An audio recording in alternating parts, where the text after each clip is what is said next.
একটা খবর দেখে আসলেই ধাক্কা লাগার মতো। সেটা হচ্ছে আওয়ামী লীগের বিরুদ্ধে সমস্ত মামলা আমরা তুলে নেব। মির্জা ফখরুল ইসলাম আলমগীর তিনি যে অর্থে বলুক না কেন, এই বক্তব্যটা আসলে মনে হয় যেন আওয়ামী লীগের সঙ্গে রাজনৈতিক অঙ্গনে একটা গুঞ্জন আছে যে বিএনপি কি একসময় ঐক্যবদ্ধ অবস্থা তৈরি করবে। কারণ আগে যে বিএনপি জামাতের ঐক্য ছিল সেই ঐক্য তো এখন নেই। জামাত চলে গেছে, ইসলামী রাজনৈতিক দলগুলোর সঙ্গে জোটবদ্ধ হয়েছে এবং তারা শুধু জোটই করেনি, আন্দোলন করছে এবং এটা কার্যত বিএনপির বিরুদ্ধে, বিএনপি মনে করে তাদের বিরুদ্ধে। এই অবস্থায় মানে বিএনপির শক্তি কি? বিএনপির শক্তি তো এখন অন্য যে রাজনৈতিক ফোর্সগুলো আছে সেইগুলো খুব দুর্বল। যেমন জাতীয় পার্টিকে হয়তো তারা নিতে পারে, জাতীয় পার্টিও আগ্রহী, নানাভাবে চেষ্টা করছে তারা, কিন্তু সেগুলো এই মুহূর্তে এইটা বিবেচনা করা খুব কঠিন।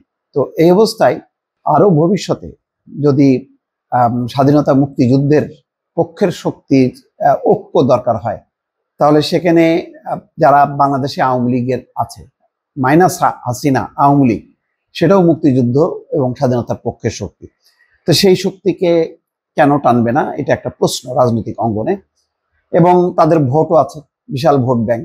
তো সেই ভোট ব্যাংকটা এখন জামাতও যেমন নানাভাবে টানার চেষ্টা করছে, বিএনপি বসে থাকবে কেন? তো সুতরাং এখন যেহেতু ক্ষমতার রাজনীতি, এখন আদর্শিক অবস্থান থেকে হয়তো জামাতও যেমন সরে যাওয়ার চেষ্টা করছে, আওয়ামী লীগকে বোঝানোর চেষ্টা করছে যে আমরাই তোমাকে প্রোটেকশন দেব। তো এখন বিএনপিও হয়তো সেই কম্পিটিশনে চলে আসছে, সেই কারণেই তারা বলছে। অবশ্য মির্জা ফখরুল ইসলাম আলমগীর যেভাবে বলেছেন যে আমরা কোনো প্রতিশোধের রাজনীতি করতে চাই না, আওয়ামী লীগের লোক মামলা করেছে বলে আমরা মামলা করতে চাই না, যদি মামলা হয়েও থাকে আমি কথা দিচ্ছি সমস্ত মামলা তুলে নেওয়া হবে, অর্থাৎ মিথ্যা মামলা যদি হয়ে থাকে সেগুলো তুলে নেওয়া হবে। যত মামলা আছে আওয়ামী লীগের বিরুদ্ধে আমরা সমস্ত মামলা তুলে নেব। এটা কিন্তু বড় অ্যানাউন্সমেন্ট, এবং এটা কালকে এনসিপি নেতারা মানে হইচই শুরু করবে, এই তো আওয়ামী লীগের দোসর ফ্যাসিস্টদের সাথে বিএনপি আঘাত করতেছে, এরকম বিষয়। আসলে ভোটের রাজনীতি, ক্ষমতার রাজনীতি বড় নিষ্ঠুর। এখানে আদর্শিক ঐক্যের অবস্থাটা খুব কমই থাকে, বাকিটা থাকে হচ্ছে আগে আমি ক্ষমতায় যাই তারপরে দেখবো। ওই ক্ষমতায় গেলে আর তখন আর থাকে না। যাই হোক, সেটা অন্য বিতর্ক। কিন্তু আমার বিশ্বাস যে মির্জা ফখরুল ইসলাম আলমগীরের এই বক্তব্যটা যথেষ্ট ঝড় তুলবে। তিনি বলছেন ঠাকুরগাঁতে যে আমরা আর প্রতিহিংসা প্রতিশোধের রাজনীতি করব না, আমরা একটা ভালোবাসা, সৌহার্দ্য, সমৃদ্ধি নিয়ে চলতে চাই।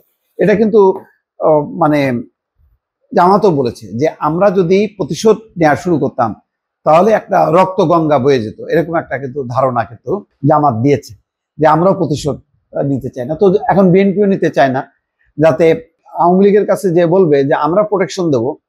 তো এখন বিএনপি যদি বলে তাহলে আওয়ামী লীগ মনে করতে পারে যে আচ্ছা ঠিক আছে, তারা তো মুক্তিযুদ্ধ স্বাধীনতার কথা বলে, তাহলে জামাতকে কেন আমরা তাদের পক্ষে থাকবো, তার চেয়ে বরং আমরা নাই মামা চেয়ে কানা মামা ভালো, এই চিন্তা করে তারা হয়তো বিএনপিকে বেছে নিতে পারে। এরকম একটা চিন্তা থাকতে পারে দর্শক। এবং কোন প্রেক্ষাপটে বলছেন নিশ্চয়ই আরো বিস্তারিত যখন মির্জা ফখরুল ইসলাম আলমগীর বিতর্ক যখন উঠবে তখন হয়তো ব্যাখ্যা দেবেন।